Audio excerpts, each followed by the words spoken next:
gentlemen. Hello. We're back. We're back.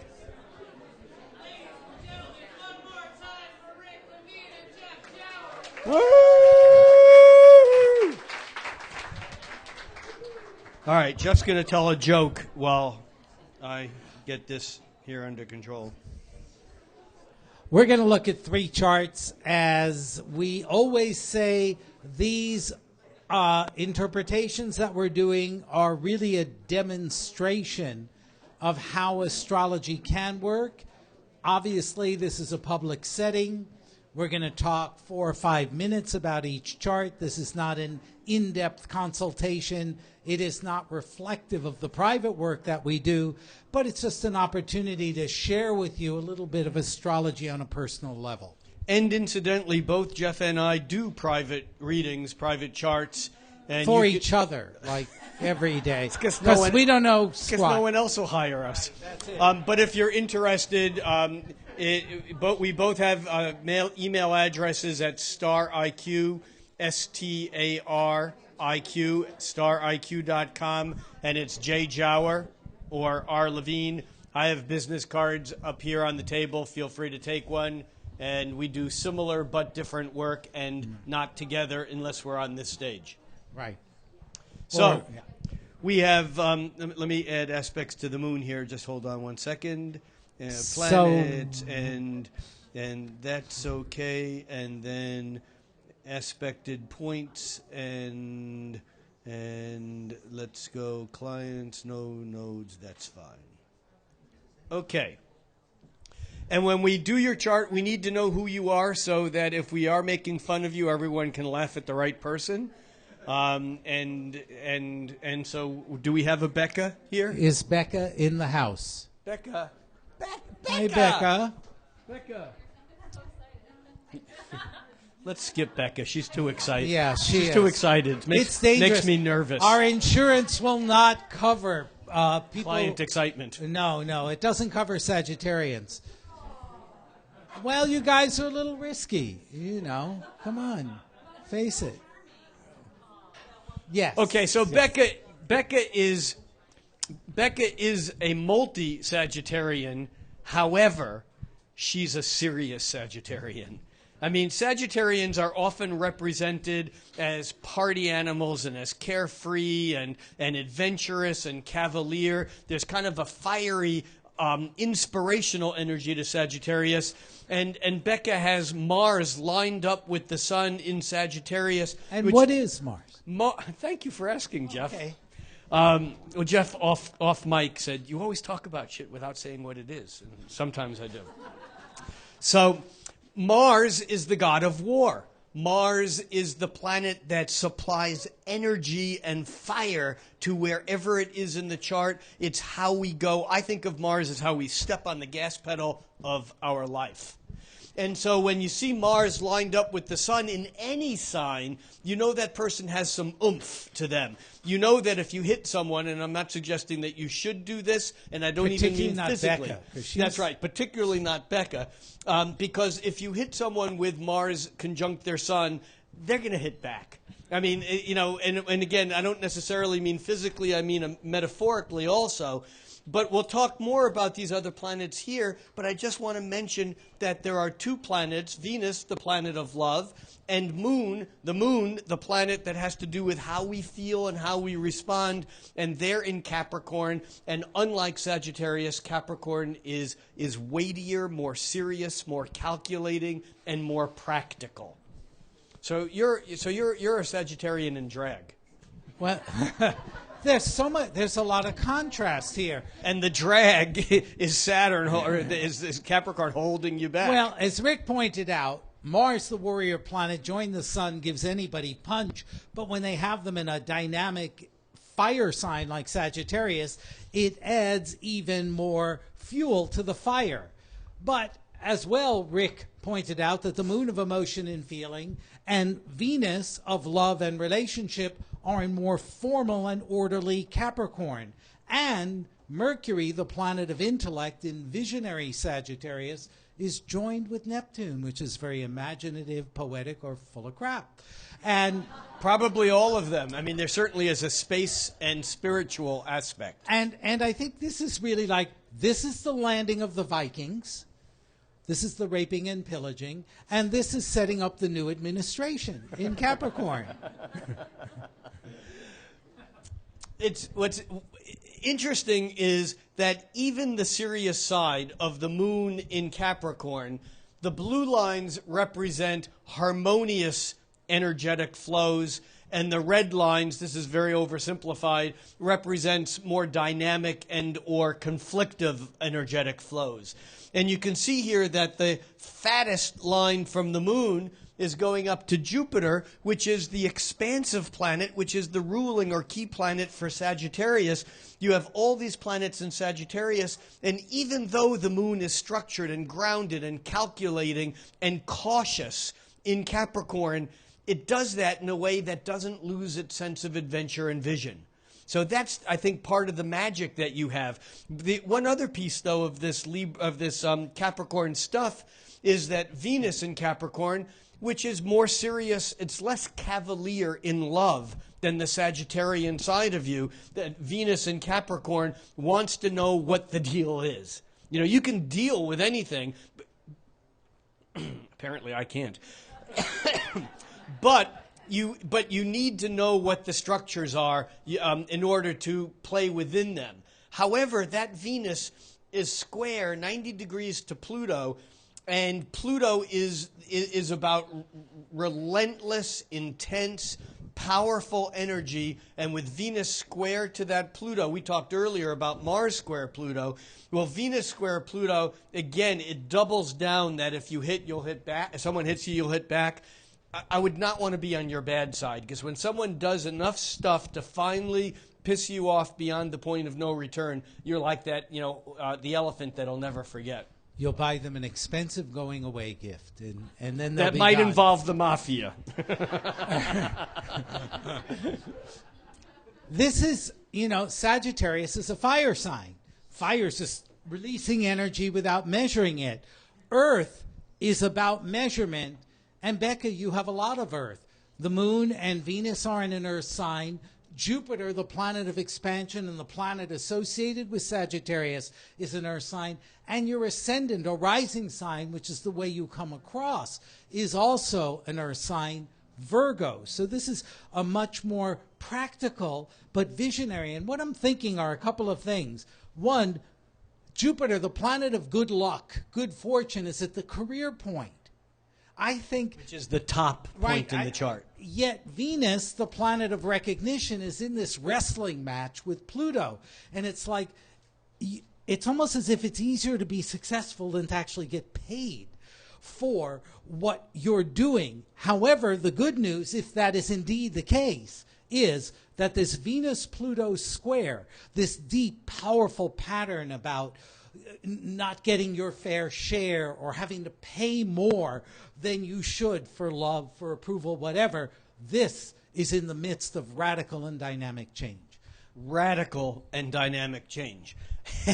Patterns of love, patterns of payment. Patterns of love. Is there an echo in here? Pleasure. And yeah. pleasure. Yeah. Pluto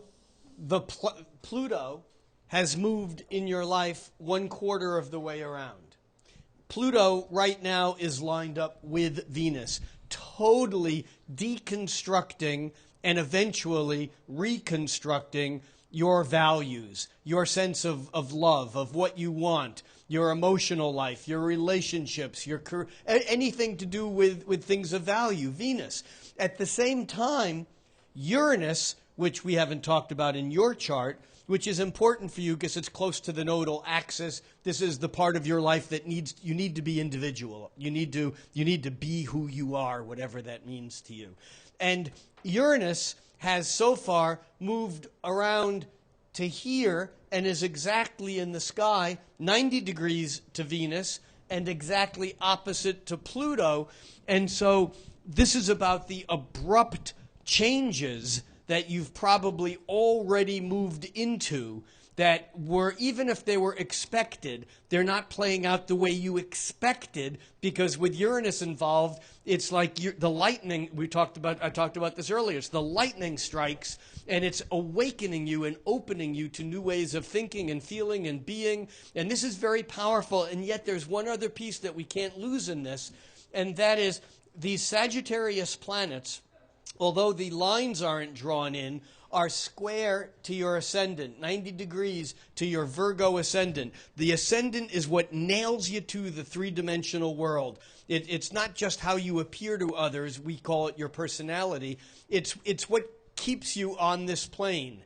And that Virgo, which Jeff talked about earlier, is practical. It's earthy. It's Virgo.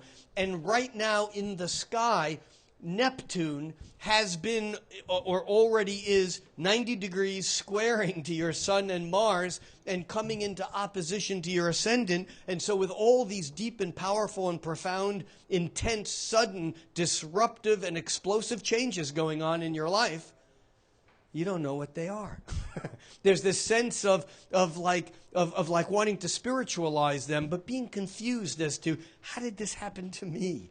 And you know, it seems to me, Jeff, this is a study in the very big versus the very small. Yeah, very whatever much. that means. The big picture, the spiritual outlook that you have on life, on the universe, on the whole thing, and yet the details and how the two of those are sometimes at odds with each other. It's how can I be a spiritual person, doing my meditation, loving the world, forgiving, practicing my yoga, and still hating that son of a bitch who pissed me off. But it's not about the other person, Becca. Is that the laugh of recognition that we see there? Or? Everything you're saying is so spot on right now. It's freaking me out. Well, You freak out quietly. if Ricka let me, I want to finish with what I think and hope is good news for you. This North Node, Rick referred to it. It's a point of growth or integration.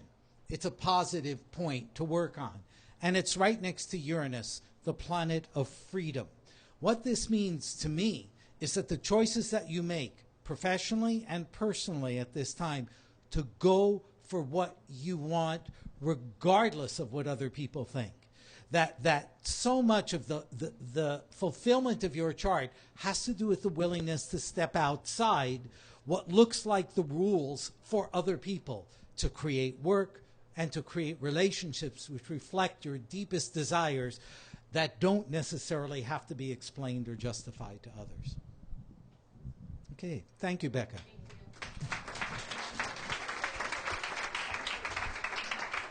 Thank you, Becca. Thank you, Jeff. Thank you, Rick. Thank you, Sophie. There must have been a Libra passage here. Thank you. Thank you. Well, thank you. Well, don't you look lovely? All right, James. James. How are Welcome. you, James? I actually know James. Welcome back to the USA after being away for how many years? Wow. Laos, Thailand. All right. Can't stay in a good country.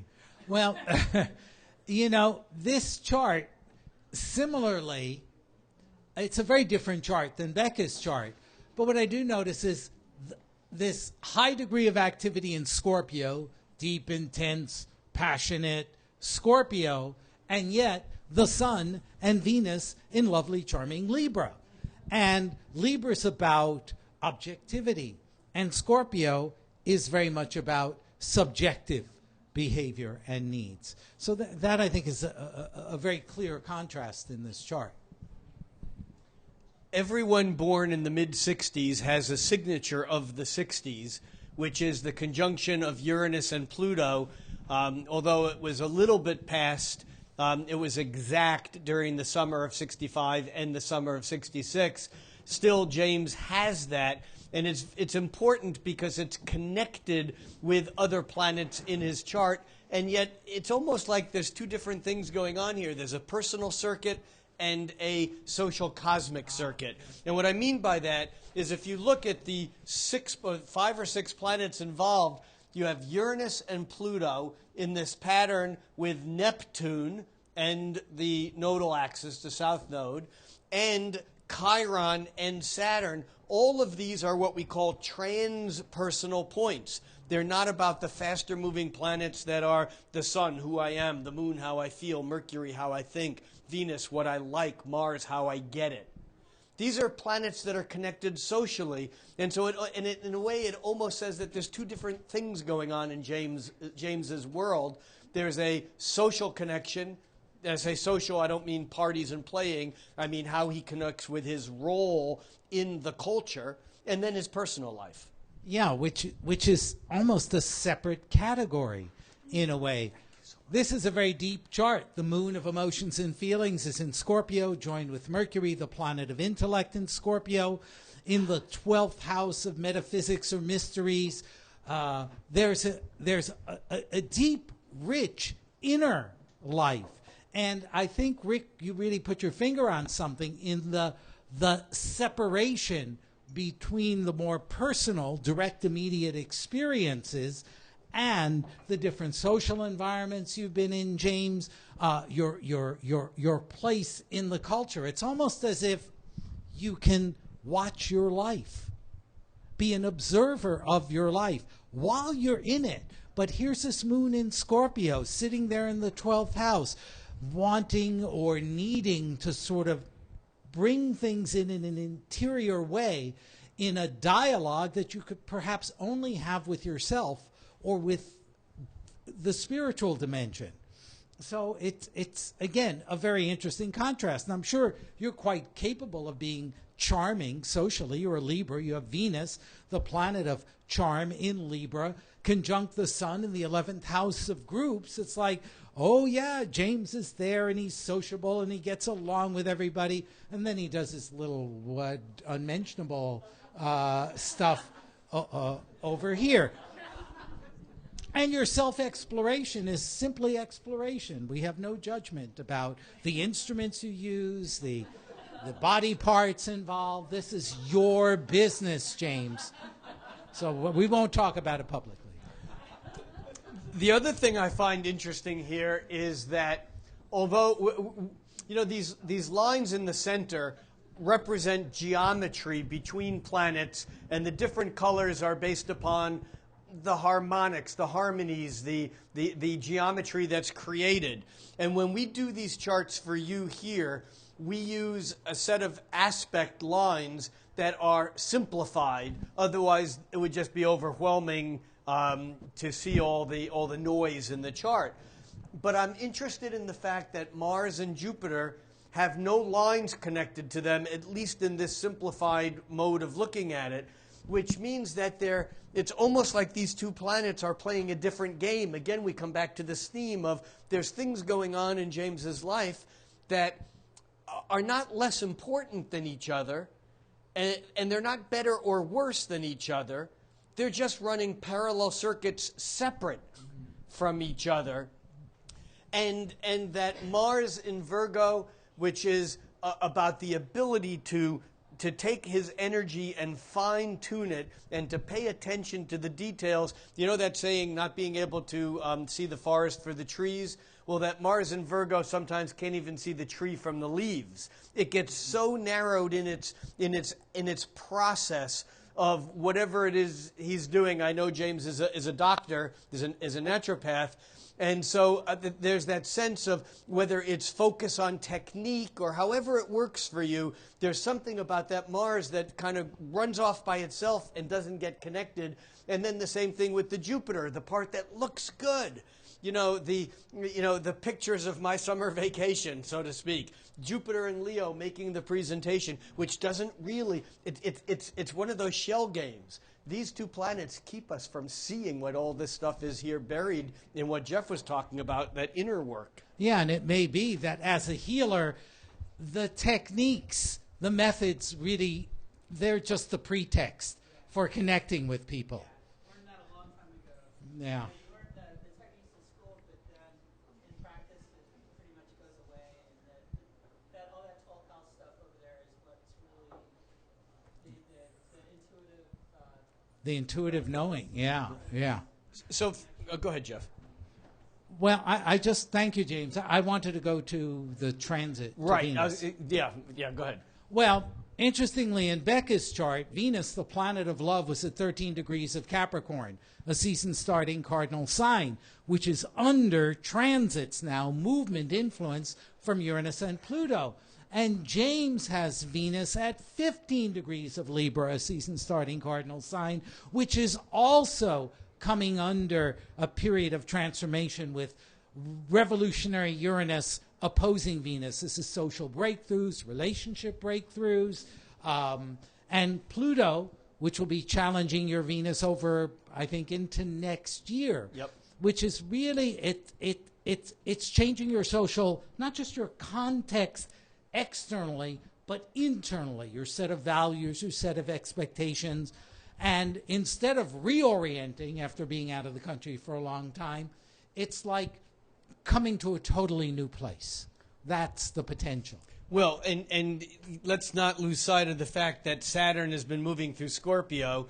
So over the last year, Saturn has lined up with James's moon and Mercury and his nodal axis and Neptune, and is coming by this fall to the ascendant. And when Saturn comes to the ascendant once every 28, 29 years, to quote our contemporary and master astrologer Rob Hand, he talks about how when Saturn comes to the ascendant, this is a time where we have to simplify our lives, because when Saturn hits the ascendant, there's always some sort of new beginning or change. However, he says simplification is often very complicated. And I think, James, because you have the sun in the 11th house of community, that in terms of practice, what you do, I think there is a looking for community. That the fulfillment of your chart is not in just your private life or even your private practice, but it is being part of a group of like-minded people who don't bother you. Right, but who don't open the door without your permission. All right. Thanks. Thank you, James. Thanks, James. Let's take a look at one more. Well, and welcome home. And thank you for your service. And now we have Making Nadine. fun of the whole military thing here. I know you were healing. You weren't. All right. You're forgiven. By earlier, I was too. I can say that. By, All right. by Oh, earlier, that's he good. means before 10 a.m. All right. Morning, Doc. Nadine? Nadine? Nadine. Nadine. All right, Nadine. Oh, well, isn't that sweet? Well, look, Venus, the planet of sweetness in its own sign, Taurus, rising. And where's Venus now? Somewhere in Taurus, but Yeah, coming back coming, to coming a to your Venus Saturn. return. Oh, that right, first. Right, first. You may regret charming certain people that you were just naturally charming to. Any planet that's rising is in the foreground of our experience. And to have Venus, the planet of charm and grace, in Taurus, rising in Taurus, has a tendency to just appear sweet and be sweet. But what I want to say is your Venus is trying to harmonize with your moon in Capricorn. So your sweetness has an agenda. It's not like just like me. It's like hire me, buy the shit I'm selling, teach me stuff, something along those lines. And Jeff, did you say something earlier about grand trines that maybe you could say again from a different point of view? Since we have a pretty powerful grand trine here. Actually, Why technically, don't you take this one? Actually, technically, we astrologers have names for the different geometric patterns that might appear or can appear in a chart.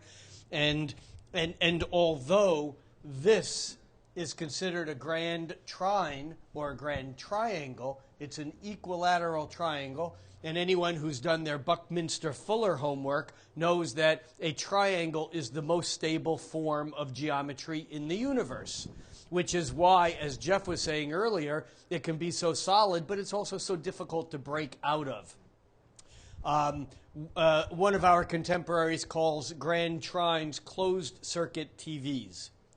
And it's almost like, and they're always in, or almost always in the same element. And here, the element is Taurus, Earth, Virgo, Earth, Capricorn, Earth. So we have a grand Earth trine. Earth is about practical. It's sensible. It's the senses. So a grand trine in Earth is like a practical closed-circuit TV. In other words, Nadine can change your relationship, change your career, move from one country to another, which apparently you did, and change everything in her life, go home, turn on the TV, and it's playing the same station. Because there's something about grand trines that the power is so convincing because the circuit is closed and the energy goes around, it's sometimes difficult to change. You referenced earlier about grand trines. I don't remember exactly what you said, but it was, because I wasn't listening. No, I was listening. But you said something that reminded me that sometimes people with grand trines in their chart look like they walked off a cover of GQ Quarterly. It looks like everything is perfect in their lives. And in talking with people with very strong grand trines, sometimes there's a deeper sense of frustration because they just can't get traction on something other than what they're doing, even though things are. But here we have a special case of a grand trine. In fact, we astrologers have a name for this pattern, and it looks like, and it's called a kite. And a kite is a grand trine with another planet that's opposite one of the points on the grand trine, and therefore makes sextiles, which is a half of a trine, to the other points. Can you see this kind of kite-looking thing here? And at the point of this kite is illusory Neptune, which kind of raises the stakes having to do with imagery, with imagination, with spirituality. I mean, Neptune in there. Yeah, that's certainly one way. What I was thinking is Neptune, which is diffuse, is very different than an Earth grand trine, which is very grounded. But Neptune is in the 7th house of others. And it's next to Mars in Sagittarius. So it's sort of like saying other people aren't reliable, are they, Nadine? They're not. And this is why you need to know the ground. You need to run the show. However, these planets really belong to you. It's about taking the imagination, the creativity, the spirituality that Rick talked about, and bringing it more and more into your life. In fact, the north node of the moon, which we talked about as a point of growth or integration, is in Pisces, which is about flow. Where the south node of the moon is in Virgo between Jupiter and Pluto. It's like if you get one thing wrong, we're not going to wrap you on the knuckles, we're going to break your fingers. And so there's a lot in your charming way of placating, going along. But it's not about keeping the crazies away. It's about bringing that part of you that's maybe less rational and less practical and wrapping the practical around it to make the magical real rather than to become a barrier to the inspiring Neptune. You used a couple of key words here, and because I've talked with Nadine and I know a little bit, not much about what she does, I find you use the word diffuse with Neptune. And Mars being close to Neptune, Mars burns shit. And it's opposite Venus, and so there's something about aesthetics. Can you share with us the name of your business? Incendiary art. Incendiary Arts. Oh, wonderful. Sometimes doing astrology is not stabbing in the dark, it's stabbing in the light.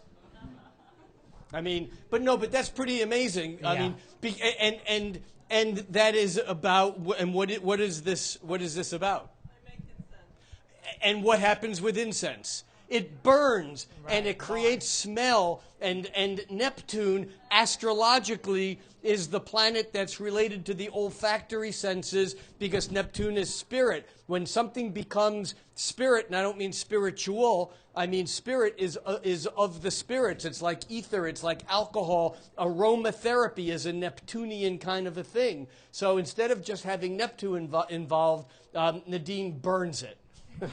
Incendiary Arts. Wonderful. I rest my case.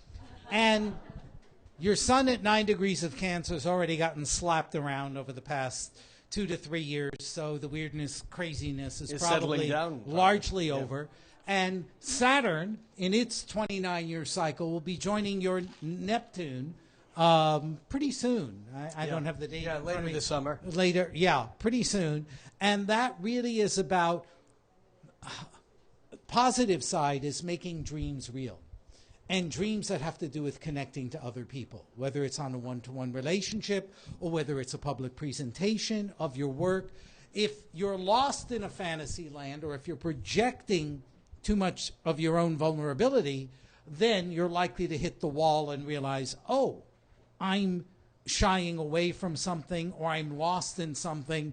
Now I've got to set a boundary and make it real. And again, in a conscious, proactive way, Saturn passing over that between now and next year, Neptune and Mars, really gives you an opportunity, I think, to claim your right to create magic in relationships. You know, it's interesting. If you got someone who was too predictable, you'd be bored. Even though you think Venus and Taurus, Cancer, aren't they going to want a nice, safe suburban home and totally predictable stuff? But I think not. I think this is like, the drunken poet, the sexually inappropriate guru, which aren't they all? But when you were younger, yes. And Jeff, isn't it interesting also that Saturn, as it is coming to that, is also activating activating the action point on that kite. Right. So there is something here about making it happen, whether it is in relationship or business or both, or both. Dreams. Yeah, thank you. Making dreams come real. Right, right. It's not about aiming for survival. It's about going for that which is most inspiring for you. Thank you, Nadine. Thanks, Nadine. Thank you, Rick. Thank you, Jeff. Thank you, Soul Food. Thank you, everyone. Have a great month. Hey! And a special thanks to Tyler and Aaron was floating around there somewhere. The BB brothers. And you still have time. The bar isn't closed yet, or is it? So we still have time for last call at the bar, and see you all next month. Thank you for and supporting. If you want to let other people know about what this presentation, by tomorrow morning it will be on stariq.com. stariq.com, and it will be linked. The video from tonight will be there for you to review or pass on to people. And also, my business cards are up here. If you want to find me on Facebook, I'm facebook.com/astrologer. That was easy? Yeah. Don't look for Jeff. No. Thanks all. Good night.